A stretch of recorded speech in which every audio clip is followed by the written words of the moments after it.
And we are live! Welcome to Life Action Roleplay with... Cynthia Marie. And Omega, and... Be me, Kai. Norman. You fucked that up, didn't I? Yeah, you did! So you want to try this again? This is so new for me, so... Oh, God. Can you at least say your name with a little bit more enthusiasm? Yes, I can. Kai Norman. Yay! That's oh my god! You said your name? I like saying my name. Are you like name This is shaming the me most now? beautiful introduction. I'm I've sorry ever I don't have a beautiful name like the two of you. But I kind of expected some enthusiasm. Yeah, but yours is like with fire. Come on. with fire, with El Fuego.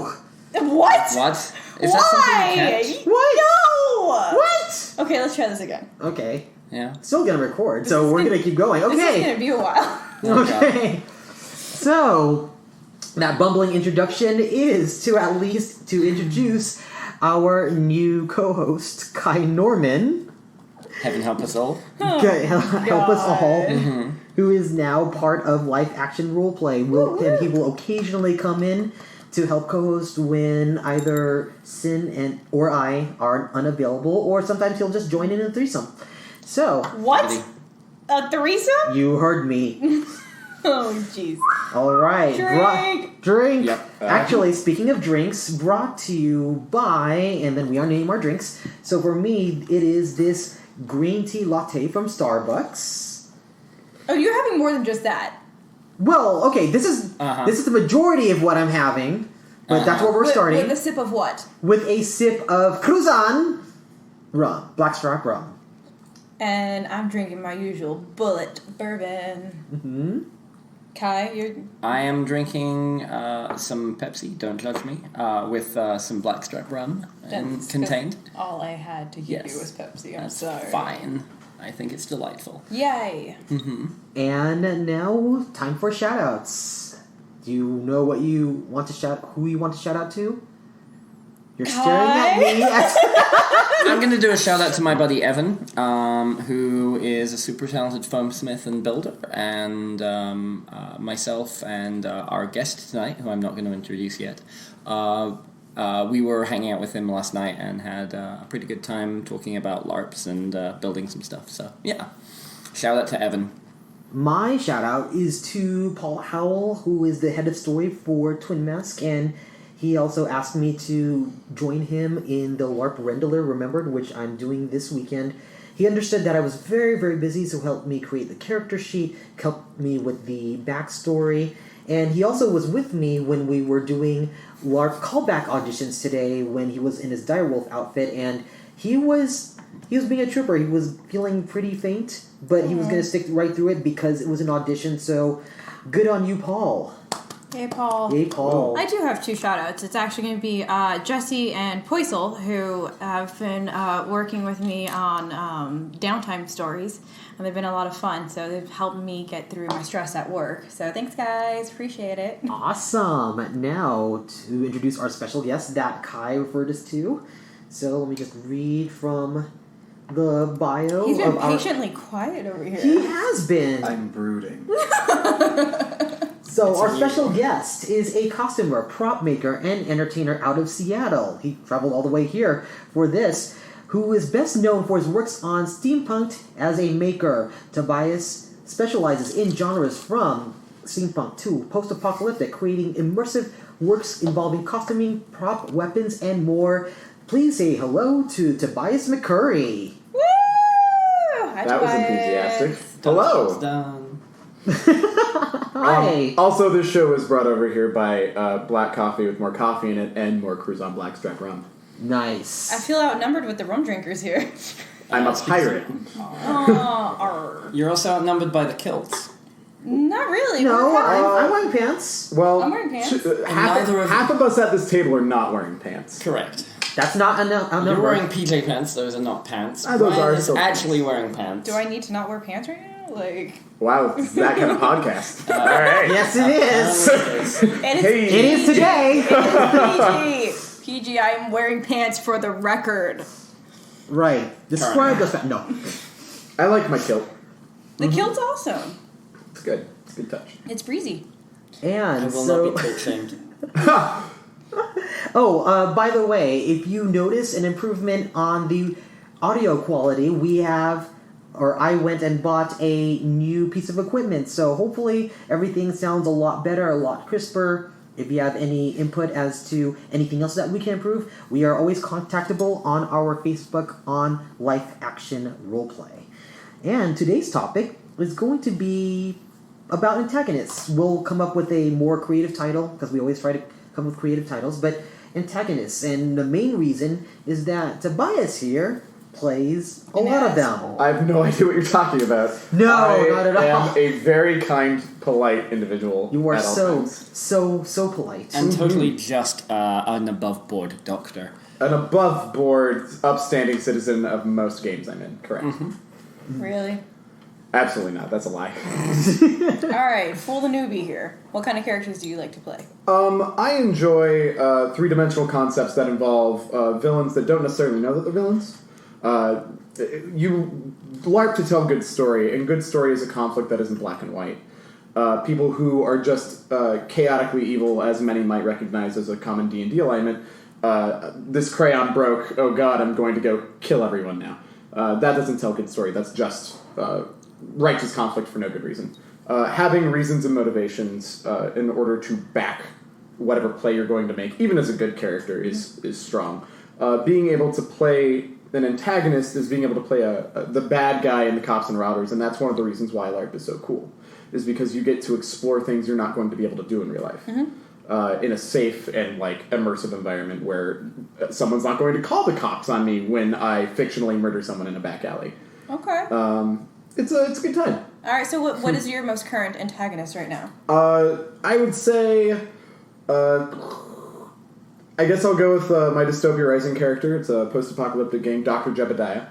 Oh. Very occult specialist, but also started out really gung-ho, I'm going to save the world and everybody in it, and that just kind of tanked real bad. People are awful, and as a product of the apocalypse in his environment, he decided that some people just have to go for the betterment of society. I like this guy. It's good. Tobias, how long have you been playing that character? I've been playing that character now for, I believe, about 4 years. Jesus. And you mentioned that he started off in a place that was a little bit more idealistic, and he became Creating more, this character, I yeah. never would have told you that this would have been his current game. So what were some deciding moments that made you choose those routes that were less than good? I think it was mainly seeing a lot of abuse of power in games, and that kind of looks at it from an out-of-game perspective a little. When people walk in and they're power gaming, they're min-maxing, they're making sure they have the best sheet so they can bully other characters, was definitely one of the pushing points. And of course, that's very easy to translate into in-character, because you have these assholes walking in and they are literally bullying these newer people, or these people who are not built as well as they are because they're like a fisherman and these people are fucking murder hobos. Being able to off those guys is great! But you're still offing a person, which means your alignment is not necessarily great. And for those who do not know the term murder hobos, because it does get brought up in LARPs, especially recently. It's a popular term. Yeah, what is your definition of murder hobo? I would say my definition of a murder hobo, while I use it lovingly to describe myself often, I don't actually mean it. It's just a character that is made to come in and just take your shoes and murder the shit out of you for no good reason. There's no substance to it. It's chaotic evil. It's not a good story. One of the other interpretations that I've heard is more often than not they're very disposable characters, or they come from other games. In games that have larger networks like Dystopia Rising or Vampire, they're a powerful character from another chapter, kind of on vacation. And because they're on vacation, they don't really feel like the laws are going to follow them back home when they do wrong. Sure. And because of that, they get to kind of go on vacation and murder a few people and screw around a little bit without consequence. They should be better murderers. Yeah. Is murder hobo something that's more specific to networked and chaptered games, or can that happen in troop games as well? I think under the definition of just a disposable one-off, like, I've made this character for combat, to combat, and it will combat. Like, I think that can apply to any game. Especially, on occasion you'll get kids go into live action role playing games who don't really invest in the story at all, and they're just there to be stick jocks. And that totally depends on what game you're playing. If you're playing something like Amtgard, that's appropriate. If you're playing more of a hybrid live action role playing game with aspects of sport and story, if you're not investing at all in the story or the theatrics of it, you're kind of just a tool. We're glad you're participating, but participate in the whole, or this game might not be for you, is something I run into a lot. Mm-hmm. But like, you've got your fantasy setting, and you've got your dude bros with snapbacks, like they're backwards, and like, oh yeah, what's up, dude?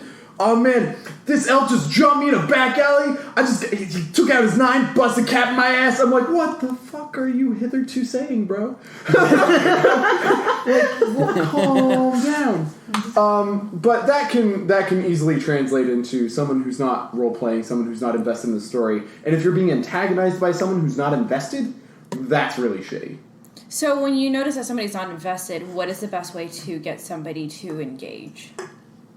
I think the best way to get someone to engage in that situation is show them how cool it can be to engage. Because clearly they're not engaging because they're not interested in some capacity, but there's clearly something they're just not seeing or getting, or there's something you could show them that they're not getting out of their experience that will invest them. Everyone role plays even if they don't know it half of the time. If you look at World of Warcraft, you have people screaming for the Alliance and for the Horde. They're role playing. You can even get to that point with a lot of people really easily without them even knowing it.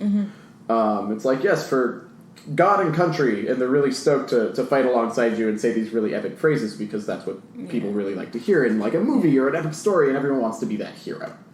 So I think showing like glorified examples of I'm gonna go jump into a thing and be cool also invests the people around you. It's the 10-foot rule.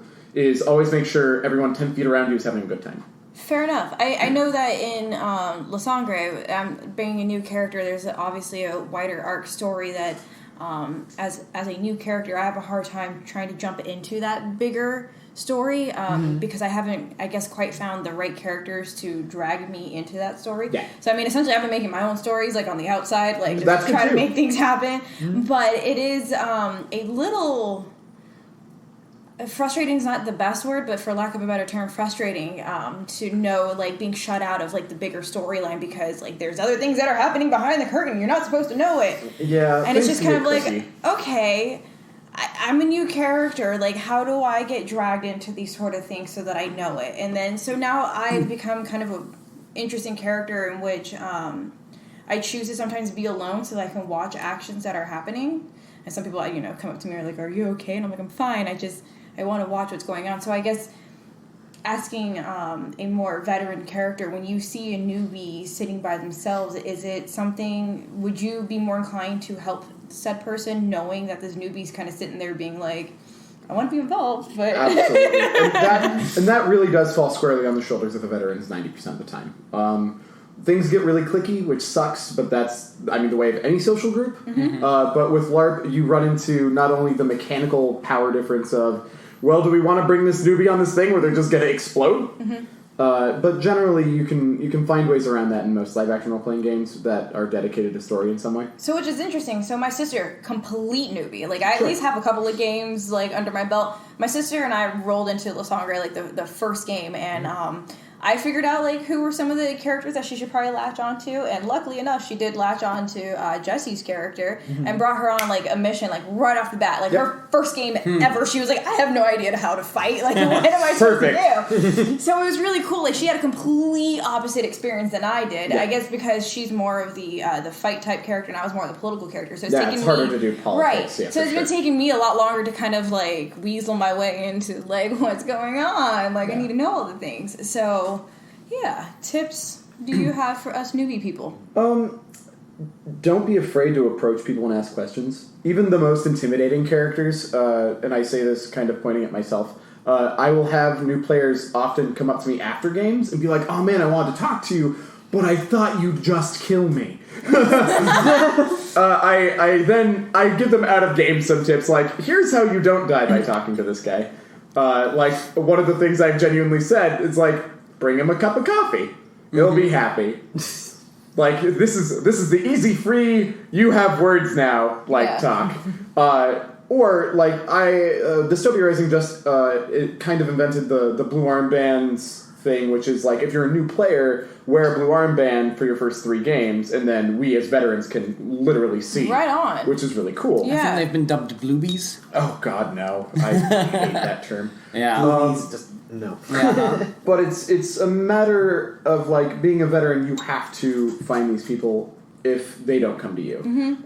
I always say ask questions, find people with your similar class, find people with your similar aspirations or background objectives and goals.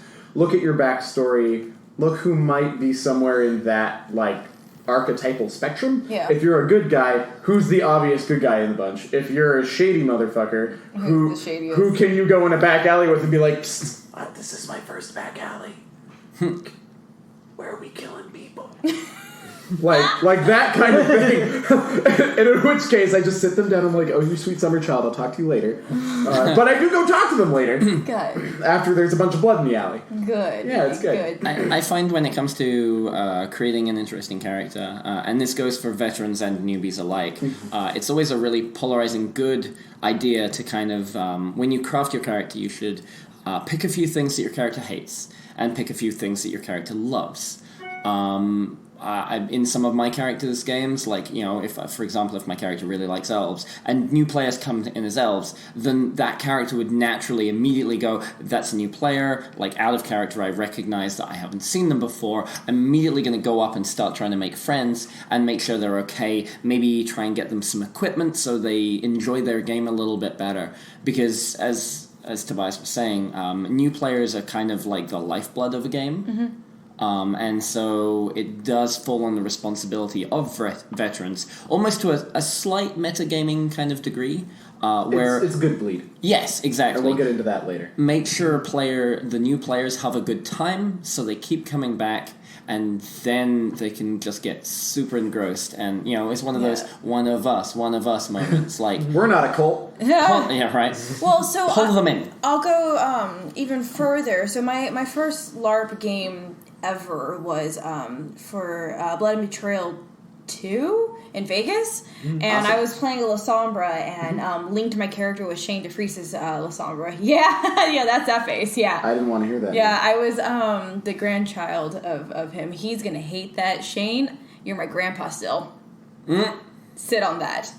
Anyhow, what was nice, though, about the whole situation was that I was walking around with him, and any time that we were essentially alone, he would help me with game mechanics and understand how to use some of the powers, as well as you guys are killing me. I'm sorry, are we distracting you? Yes! Don't mind us. You're killing me here. Anywho. Ladies and gentlemen who are not here right now, keep in mind these 2 men are wearing kilts. Yes.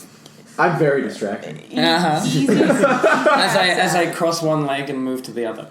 You guys are dorks. Anywho, what I was trying to say is that I have brought up time and time again of basically having some sort of, like, mentorship, I guess is kind of like the wrong word to use, but in a sense. That's literally what it's okay. Yeah, so just to bring the one person around to kind of like, okay, this is how you're going to fight. Like, would you want to use this power? Would you want to use this power? And it helped me, especially when the storyteller, at the time, Jimmy, he was amazing. He actually sat me down, he looked at my character sheet, and he's like, okay, these are all the things that you can do. This is what I suggest you do with this, and this. So when I got into the situation, I was like, hey, what was that thing you told me to do? Oh, yeah, forgetful mind. Yeah. And I would use that. And that's almost what you have to do when you're starting Vampire. Right. One thing that Dystopia Rising in Washington also started doing for our new players is we literally have a mentorship-like program in which, like, the new characters actually get a little pamphlet. And it literally says, mentorship program. And they go find veterans to sponsor them. And then the veterans will bring them around and do this thing. And there's a list of, like, missions you can go do kind of thing. Yeah. Where it will show the new player and introduce them into all of this. Like a little tutorial quest? Yeah, kind of. So who's going to be my mentor? Kai. I don't live here. Yeah, I mean, if you come to a game that I'm at, then I would be more than happy to. Okay. But you were saying, Tobias? it also provides incentive in that both of you get rewards at the end of the thing. So, like, the new player gets a reward, the veteran gets a reward for running the new player around. So everyone wins kind of thing. And I thought that was a really nice system for new players. Yeah, I think it's great. I wanted to bring the discussion a little bit back towards our original topic of Murder. Antagonists and murder and being murder hobos. I actually, So I'm curious. I think this also flows well into taking care of your player base and your new players leads very much into being an antagonist. Yes. Because there's this thing called preparation and mental preparation What is for preparation, being Tobias? antagonisted. A lot of new players come into live action role playing games not necessarily understanding the divide between a character and their environment, their world, and themselves out of game as a person. So being an antagonist, primarily with many of my player characters, I always have to take into account that I am interacting with a person who is playing a character, and they may not read that I'm a person playing a character. And these things may have melded together in their head in a way, because they might not interact with me much out of character. Which, generally, if I'm going to do something bad in-game to someone, I would like to know them out of game before I do so. And especially being able to make sure people understand that divide kind of outright is very important, in my opinion. Yeah, usually, like, I don't want to have rivals or enemies with people who I don't know and I don't trust to some level. But I'm curious, like, for everyone here, what is the worst thing you have done as an antagonist to another player? Let me rephrase that. To another character, not a player. To another player character. Yes, another player character. Actually, so before he answers this question, there's something that I'd like to note. In a couple of LARPs that I've been engaging in, they're trying to kind of adjust the national standard of like word usage. And with that in mind, they're trying to make a little bit of a shift from player versus player PvP to CVC, which is character versus character, to kind of like remove the feelings a little bit. It's not the players who are fighting, it's the characters. And in a healthy, good environment where everyone's actually playing properly, it's very much that kind of aspect. Sorry.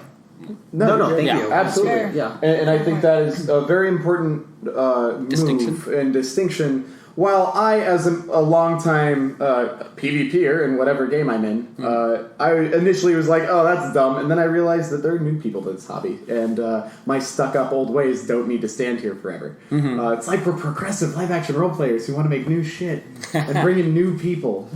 Weird. Bunch of nerds. So going back to that topic, what is the worst thing that you have done to another character?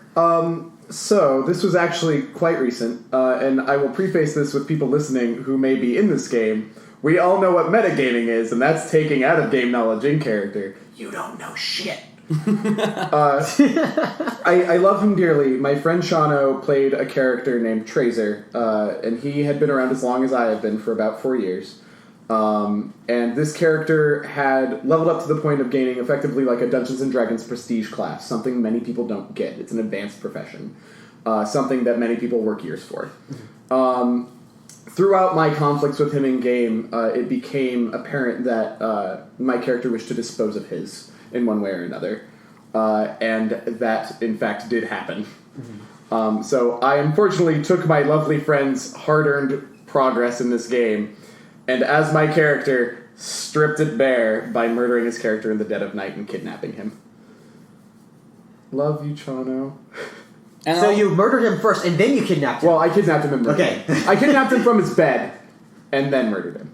Ouch. Yeah. Yeah, So, what I find really interesting about Tracer and Jebediah, particularly, is both of them were a really interesting mix. Jebediah is much more of like a stealth kind of character, and Shano was kind of his heel, or they were each other's heels. They each had a glaring weakness, and the other one was the strength that could take that away.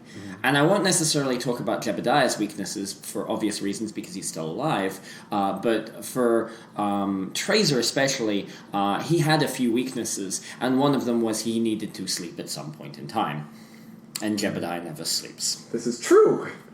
Really? Yeah.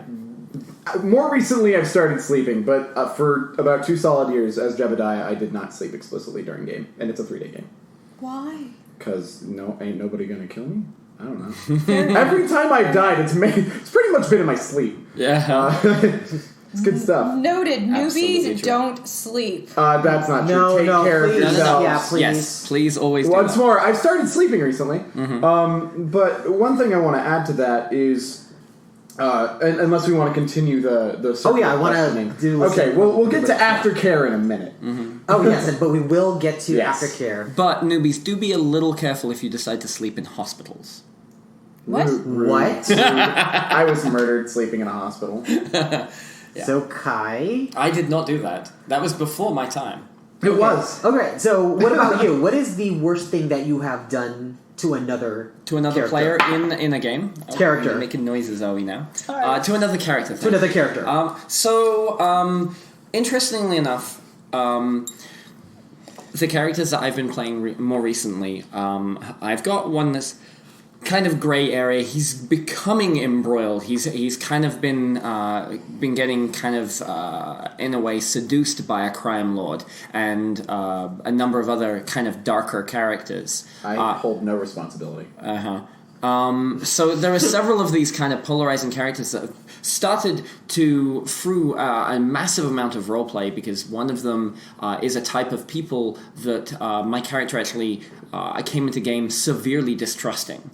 And that player has been able to, with that character, work past that distrust and over the course of about a year slowly wear down that erosion and develop kind of a level of trust and friendship with my character that I did not think was actually possible. But there is that kind of like turning to the dark side, kind of like, Sith element that's going on with my character right now. And he's starting to break some of the rules that are the rules of his faction, the rules of his clan, in favor of making certain things happen, greasing certain wheels, as it were. So while my character has actually only necessarily taken a life of another player character once, and that was in the heat of a battle, he is definitely gearing up to start doing a lot more dangerous and nasty things in the future. I'm gonna teach you a real good boy. If you survive that long. I will. Uh-huh. Maybe. Anyone can get got. That's rule number 1. Anyone can get got. Ryan, do you have any evil or mean activities that your characters have gotten up to? Long time ago when I did Vampire. Well, yep, there we go. There we go. I was playing Vampire, where we're all inherently evil. Go on. So a long time when I did Vampire, someone had asked me if he could play my child. So he did play my child, and he was based in the Midwest, while I was based on the West Coast. And at the time, my character was a Bruja named Virgo Reese. He was a Camarilla lawyer. Bruja Bride? Yes, and Bruja Bride. Bruja! Aha! And then, so what happened was recently, Virgo had all this prestige from being able to take a Ventu prince to the Justicariat, try him, and the Justicariat found in favor of Virgo, and they destroyed the prince and gave Virgo the ashes. And that was awarded to Virgo at Conclave. And once that event happened, someone in the his name started to be known pretty much worldwide because that was a huge thing.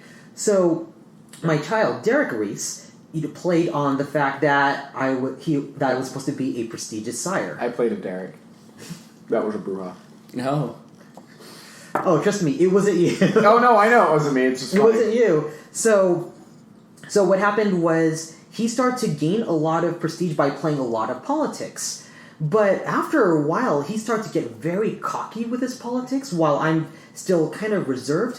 So I had people from the Midwest, I had elders, I had princes write me emails. They called me on the phone. They're do something about your kid. And I said, ahead with a newspaper. right, and I said, listen, you're the prince. of that. You have the rights over... If he's acting up, do something. But no one would because they were afraid that Virgo would be angry and prosecute them or send all of their elders or do whatever it is. Just fuck with him, yeah. Because he was rumored to be connected with 3 Justicars, and he was. Oof. And he wasn't an Archon yet. And so what happened was there was a discussion at one point where Derek was mouthing off to his sire, Virgo, and he said... You know, I have more status than you. Ooh, snap. And so I shouldn't have to pay attention to you two. And at which point I went, okay, you said that to me. So then I write a letter to the One World by Night Camarilla list.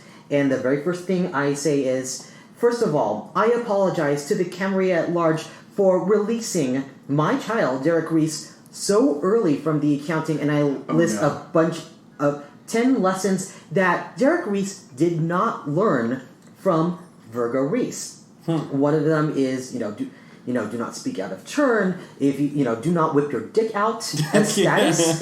Expect that someone is going to... It's right there, I mean, Imagine someone is going to cut off your dick if you keep doing it too long. And in the end, I said, Virgilio Amindris Reese. He was so angry, he used his real name.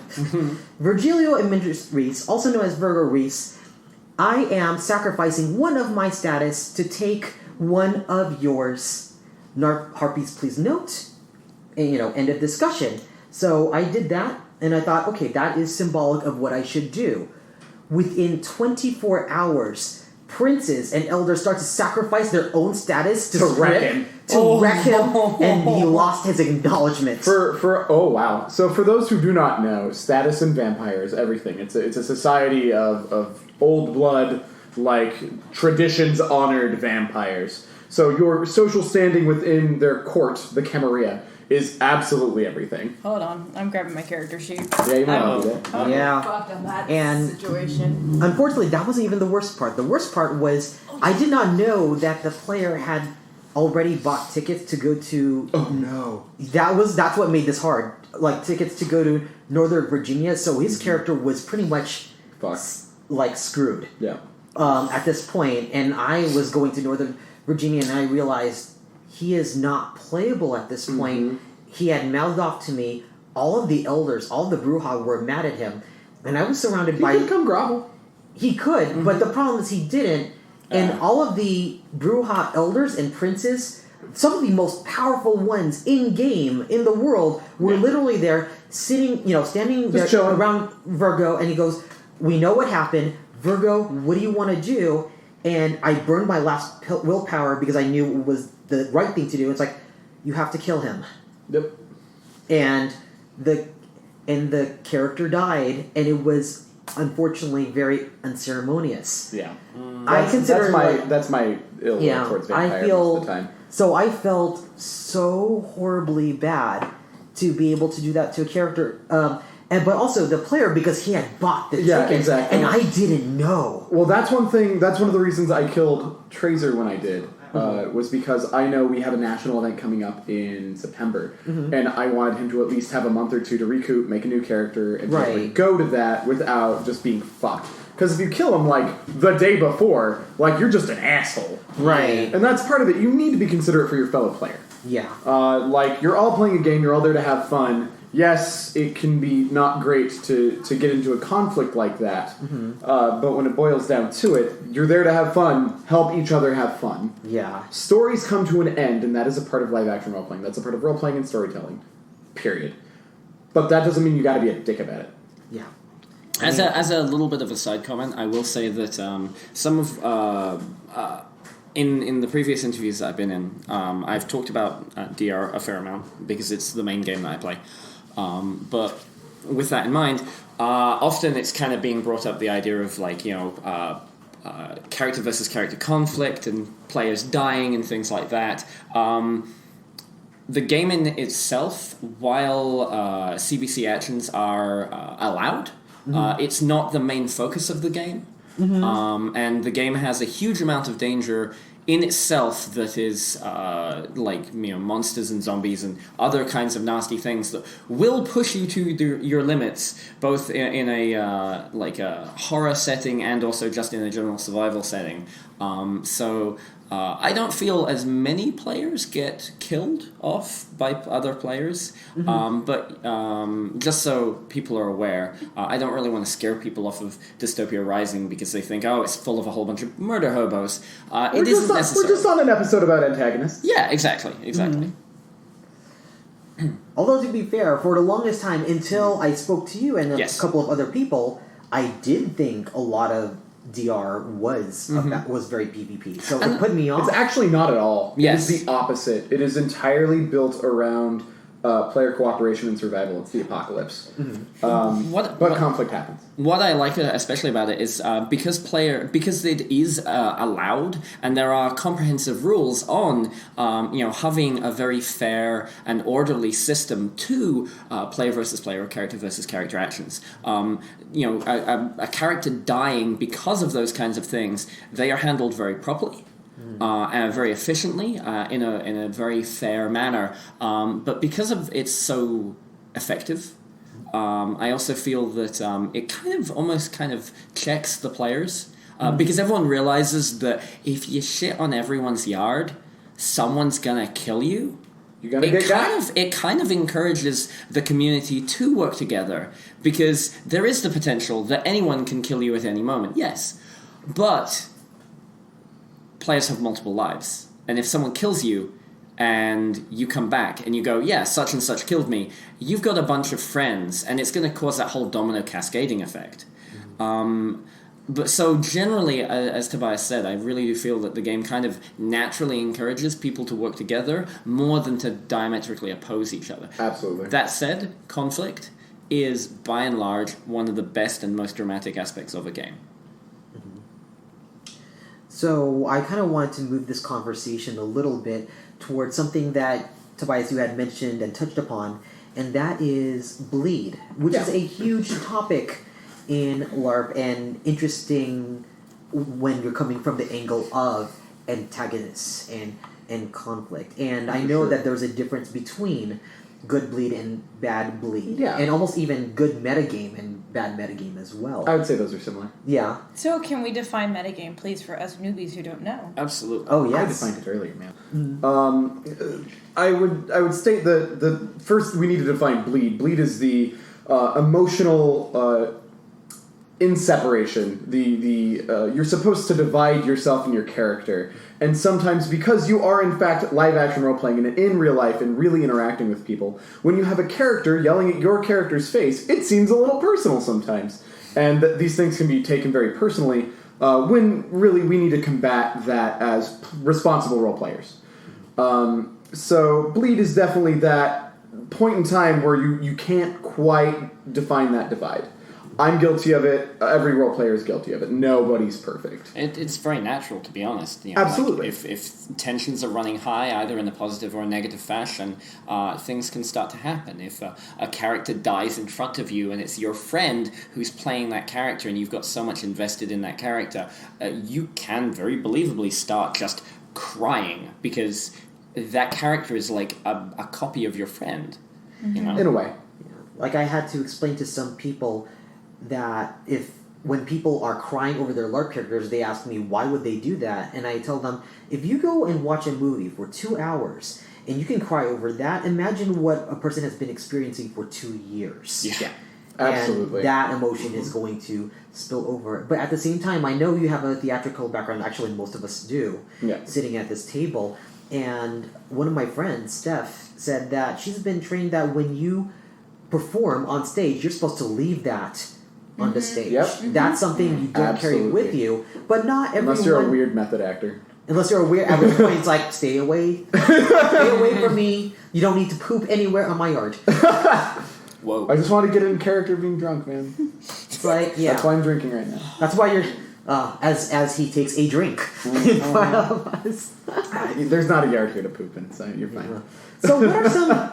So let's start off with, what are some examples of bad bleed and examples of good bleed. Let's start off with bad bleed first. Sure. Let's start with bad bleed. I would say bad bleed gets to the point where, let's say Kai is antagonizing me in some way or another. I just like using Kai for an example because he probably antagonizes me enough in real life. I hate you. You're trash. Just trash. Now, is that you talking to Tobias or is that you talking to Jeb? I'm really confused now. Foik? Wow. You can leave. Foik is find out in game, which is generally a really shallow response. But back on topic. I'm so lost. When an individual experiences bad bleed, it's because something has happened to them that they don't really like or haven't really opted into, and that can carry over to out-of-character ordeals and socials and what have you. If I, for example, am threatening to murder someone, that person I'm threatening to murder very well may just avoid me out of game. This is just because I'm antagonizing them. I'm not a positive existence in their realm during a game. They might not know me very well out of game. And it absolutely has happened before where people will, kind of distance themselves from me.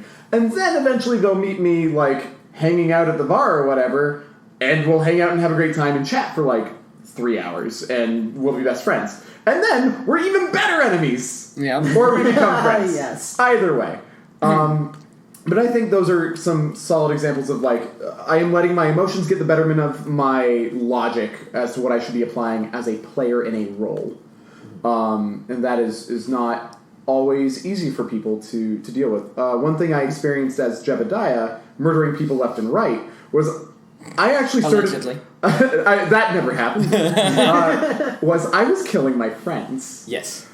This was quite difficult. I've never really had terrible bleedy issues, but I was actually kind of sitting, having a drink in bed, man, am I ruining my friends' time? This is awful. I'm playing a terrible person. Oh my god, this is the worst. I should just not. But that's bleed. I'm having emotional reactions as Tobias about actions that Jebediah is taking. And that is a form of negative, or I wouldn't call it completely negative bleed, but it's bleed. Yeah. Good bleed is when we are in good metagame is when we're looking at new players and going, oh, you're new to this game, as Tobias, this player, going, you're new to this game, Jebediah will treat you well. Because we want to bring people into an environment where they are welcome. Everyone needs a friend starting out, period. We were talking about mentors earlier. I think that's very important, that everyone has that person to latch onto, or that archetype to look towards. That's an end goal for me, especially if you're not in a game where everyone's a fresh start, which doesn't happen very often. I was fortunate enough to have that experience. I feel like, also when we're talking about bleed, at least for me, bleed is always a heightened state of emotion. Sometimes it's positive, sometimes it's negative. If you are absolutely super elated and happy, and that blurs the line between, Kai the player and Axel the character, then it makes everything just seem that much more real and engaging, and it brings everything to a new heightened sense of alive. And that's amazing. Other times, a level of intensity as good bleed could be something like a friend of mine died in front of me. I actually felt really bad about it out of character because I had abilities to save them, but I was not experienced enough in the game to actually realize, and I did not act quick enough to save them. So I felt genuinely responsible for that at the time. So that was a major burden of guilt on me, and that was bad bleed at the time. But it turned into good bleed because my character was kind of beating himself up over the death of this character, and it continued to beat himself up and question his abilities until in-game, from a completely different source, some NPCs came along and started challenging and questioning my character's motivations for things, and directly, unintentionally calling to light certain aspects that caused this player originally to die. And my character responded in such a strong and bounce-back kind of way, where it was at the end of it, it was you know what, fuck you, kind of yeah! Kind of feeling at the end, all of that experience turned from the negative bleed of the guilt into an amazing experience that I doubt will ever get replicated. Yep. Passionate performances are a thing. Yes. And bleed is sometimes doesn't just apply to emotions. Sometimes, oddly enough, it can apply to certain skills.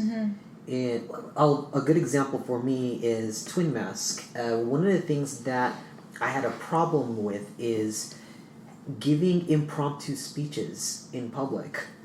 And fairly often as a noble, I had to do that constantly. And I figured out over the years how to do that. So now that people ask me to do monologues at an instant without any preparation, I can now do them. Like even last week, I was asked to do an impromptu monologue at a commercial audition, and just boom, just did it. That is also and so LARP was a nice place to practice those skills. And that's absolutely a thing I've also been experiencing at Twin Mask specifically. It's like, no, get up and take a speech. I'm like, I have people for that, and I send them up there, and I'm like, one of these days I'm gonna have to learn myself, aren't I?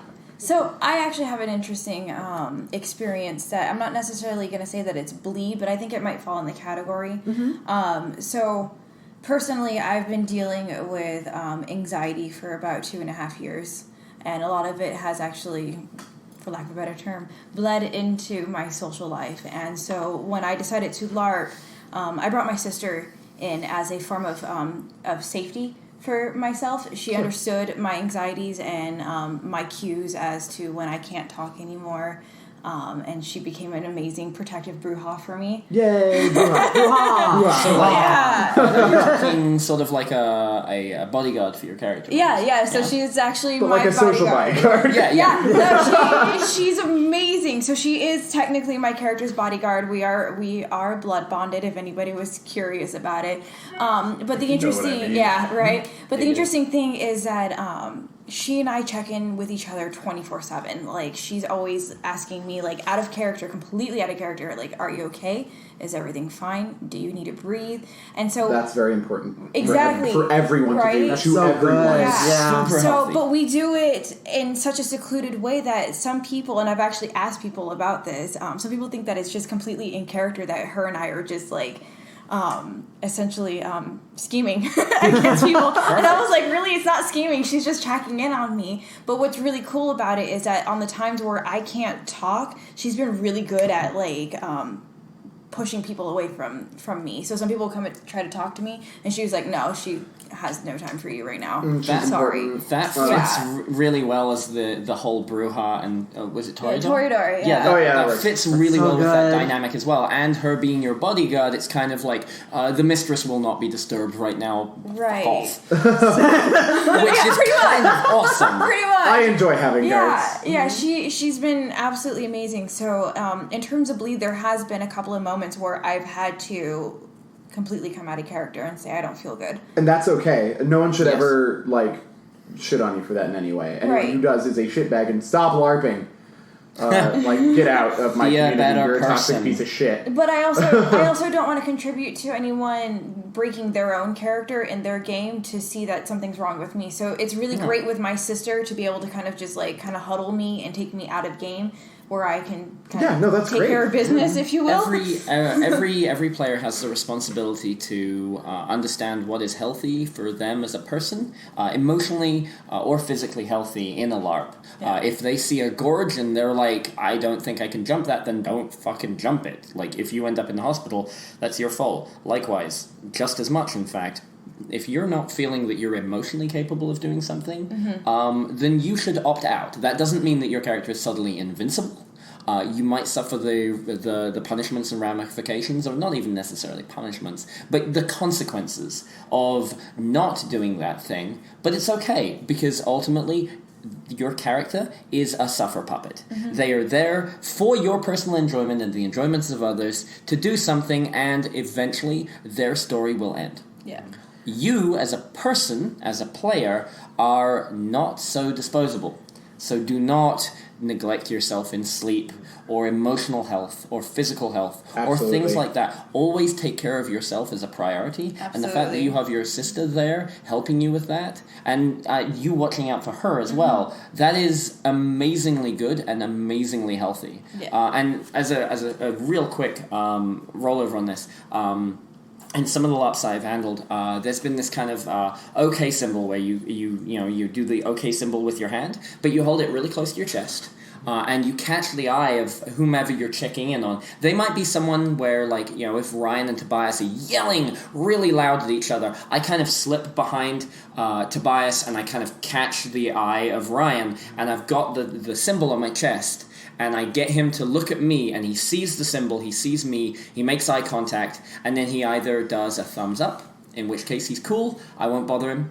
He does kind of a middle ground thumb or a thumbs down, and that's kind of like a red light, yellow light, green light kind of thing, where if it's a thumbs down, the red light, it's like, pull me out, abort, get me the fuck out of here as quick as possible. You never want to, but if you need to, then absolutely break immersion, because people are more important than the game. But there are 101 ways of pulling someone out of a scene while maintaining immersion of, like, hey, I've got something really fucking important, you're gonna have to talk to them later. I left my parrot in the oven. Yes. Yep. And I have to go check it. Yeah. But definitely agree with that. And the same way, likewise for the yellow, if they're kind of like on the side for it, pull them back. Give them the escape, the opportunity of, like, hey, I really need to talk to you about that thing we talked about earlier. And that gives that player the ability to go, right, I will be right back, and pull them away, get a breather, then they can come back or whatever. Yep. All of that is super healthy for the player, and that's important. Yep. Yeah, and let's remember that we're often derived from a community of socially awkward nerds. Correct. So I think it's very important that we take some of that into account. Yes. Definitely. I mean, you go to cons, you see your cosplayers that participate, which I understand was a previous topic on the podcast. Things like that. And you have people who haven't necessarily been involved. You have a lot of people who come from backgrounds where they were bullied for enjoying their arts and their things like that. So especially when you're acting like an antagonist and things like being mean, it's very important that we check in with our fellow player. Because we all come from a background where people were mean to us and it fucking sucked. Yep. So when it boils down to it, just rule number 1, don't be a dick. So yeah, that would be my. I would say for the majority of the Lysandre players that I've played with, a lot of the ones that I've actually opened up to about what I deal with have been absolutely amazing and sweet and completely understanding. So I'm feeling a lot safer about playing in a situation that if I have to bow out gracefully, no one's going to hold it against me. And everyone will generally support you for that. Yes. Yeah. So. And before we conclude, this has been an amazing discussion about. We were originally starting about antagonists, and we've gotten into just making sure that everyone is okay before we get into getting our characters really heavy into each other. We should tack one last thing, and that is aftercare. Yes. And I know that we started to get into a lot of that. So how can we, as veteran players, give the aftercare to for newbies, as well as established players who have lost their longtime characters? For sure. I would like to start with, one, you are the antagonist. You're on their terms out of game. If they don't want to see you, if they don't want to talk to you, if they need a minute, you back off. Otherwise, if you approach them and they're like, what's up, you give them a hug. If they want a hug, you say, great game. You offer some camaraderie. You buy them beer after game if they can drink. I'm not saying I brought 2 pitchers of beer to Chano, but I did. Buy their food at afters. Be a good friend. Understand and drill down that the divide between a character and a person exists. So I have a question, a follow-on question to you. Sure. What is the responsibility of a villain to a player? Be a good person to that player and be responsible for the enjoyment of your fellow player's game. Okay. Always. Yeah. No one has a good time, and Yes. no one wants to come back to a game where they're treated like shit. Fair. So fair. If I murder you in game and then go, hey Kai, you're a cocksucker, out of game, Yes. why would you come back? Exactly. Yeah. We're friends enjoying a hobby. Don't be a bully. Yeah. Yes, don't be a bully. ESPN, don't be a bully. Stop talking about it, you're just giving them free marketing. Ignore them. Sorry. No, it's okay. Again, thank you for coming to us here at Live Action Absolutely. Roleplay. So, Tobias, Thank you for having me. Well, thank you. How can people find you on social media? Well, my name is Tobias McCurry. You can just look that up. Facebook.com/SkyCaptainTobias. I do a bunch of live-action role-playing weapons and props for commission. You can also find me on Instagram and Twitter @Tobias McCurry, MCCURRY. All right, let's go around the table to the rest of our hosts. And how can people find you on social media? Instagram, Cynthia__Marie, or on Facebook, Cynthia Marie. Cool. For me, it would be Instagram again, Kommissar Props. One word, so it's KOMMISSAR Props. I know it's a mouthful, sorry. And I can be found on Sin York. Okay, you want to say something, but you won't, and I understand why. All right. And I can be found under social media under Ryan Omega, except for Twitter, which is Ryan OMGA. Oh my god. Yeah, oh my god, I changed it recently, so... But thank you guys so much for listening. Yeah, I'm an Guys, asshole. it was amazing to have you on here. Mm-hmm. yes. Super fun. And on behalf of Sin and Kai, see you later. Good night. Peace out, everybody. Bye, guys. Bye forever. Bye. Thank you so much for coming from Not Seattle. forever. I'll be I mean, back. okay. Good Lord. Next time in LA. Okay. Next time in LA. It's a date. It's a date. Ooh, I like dates. Hot. Same. Bye.